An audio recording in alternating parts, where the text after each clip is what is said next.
क्या आपको पता RNN यानी कि रिकरेंट न्यूरल नेटवर्क क्या है? पूरी जानकारी हिंदी में और सिंपल तरीके से बताने वाला है, तो करते बिना किसी देरी की वीडियो को स्टार्ट। RNN का पूरा नाम रिकरेंट न्यूरल नेटवर्क का एक प्रकार का आर्टिफिशियल न्यूरल नेटवर्क ANN है, जिसे क्रमबद्ध डेटा को समझने और प्रोसेस करने के लिए बनाया गया है। RNN की खास बात यह है कि यह पिछले इनपुट की जानकारी मेमोरी को कुछ हद तक याद रख सकता है और उसी के आधार पर अगला आउटपुट देता है। आसान उदाहरण, मान लीजिए आपको यह वाक्य समझना है, मैं आज स्कूल गया है क्योंकि। यहाँ क्योंकि का सही अर्थ समझने के लिए पहले आए शब्दों को याद रखना पड़ता। RNN भी इसी तरह पिछले डेटा को ध्यान में रख के अगले डेटा को प्रोसेस करता है। RNN कैसे काम करता है? पहला इनपुट प्राप्त करता है, उससे एक हिडन स्टेट मेमोरी बनाता है। अगला इनपुट आने पर पुरानी हिडन स्टेट और नए इनपुट दोनों का उपयोग करता है। इसी प्रक्रिया को पूरे सीक्वेंस में दोहराता है। RNN के मुख्य भाग: इनपुट लेयर डेटा प्राप्त करती है, हिडन लेयर पिछले इनपुट की जानकारी याद रखती है, आउटपुट लेयर अंतिम परिणाम देती है, हिडन स्टेट RNN की अस्थायी मेमोरी।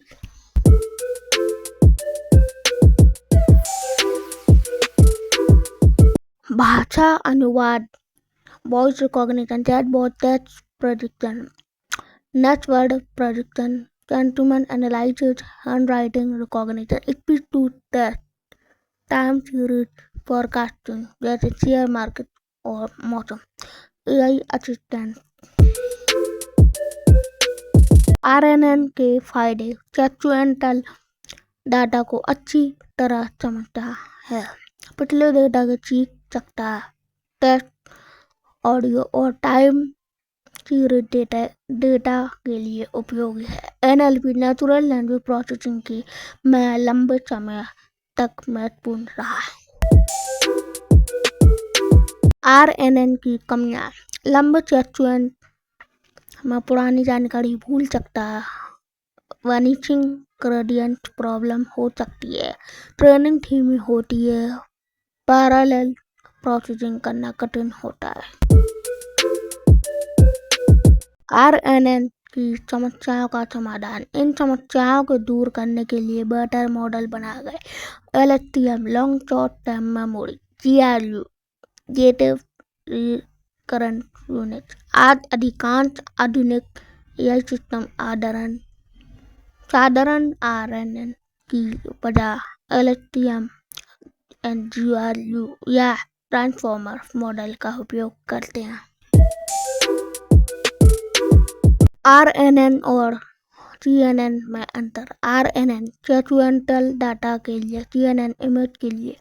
RNN मेमोरी होती है, CNN मेमोरी नहीं होती। RNN टेक्स्ट और स्पीच में उपयोग, CNN इमेज रिकॉग्निशन में उपयोग। RNN समय के क्रम को समझता है, CNN स्पेशियल फीचर को पहचानता है।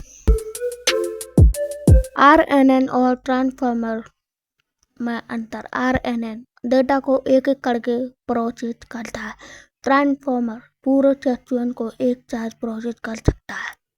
RNN धीमा, ट्रांसफॉर्मर तेज। RNN लंबी जानकारी याद रखने में कमजोर, ट्रांसफॉर्मर लंबी जानकारी बेहतर संभालता है। RNN पुराने AI मॉडल, ट्रांसफॉर्मर आधुनिक जनरेटिव AI का आधार। वास्तविक उदाहरण: मोबाइल की कीवर्ड में next word prediction, Google translate जैसे अनुवाद सिस्टम पहले RNN LSTM आधारित, voice assistant, speech recognition, chatbot, मौसम और शेयर मार्केट का पूर्वानुमान। RNN यानी कि रिकरेंट न्यूरल नेटवर्क एक ऐसा न्यूरल नेटवर्क है जो क्रमबद्ध सेक्वेंशियल डेटा को समझने के लिए बनाया गया। इसकी सबसे बड़ी विशेषता इसकी मेमोरी हिडन स्टेट है, जिसकी वजह पिछले इनपुट की जानकारी का उपयोग कर सकता है। हालांकि आज ट्रांसफॉर्मर मॉडल अधिक लोकप्रिय है, फिर भी RNN, LSTM और TRU को समझना डीप लर्निंग और AI की मजबूत नींव बनाने के लिए बहुत महत्वपूर्ण है। तो आज की वीडियो इतना ही। आई होप आपको थोड़ी सी वीडियो पसंद आई। वीडियो को लाइक एंड चैनल को सब्सक्राइब करना मत भूलेगा और ऐसे मिलते हैं नेक्स्ट वीडियो में।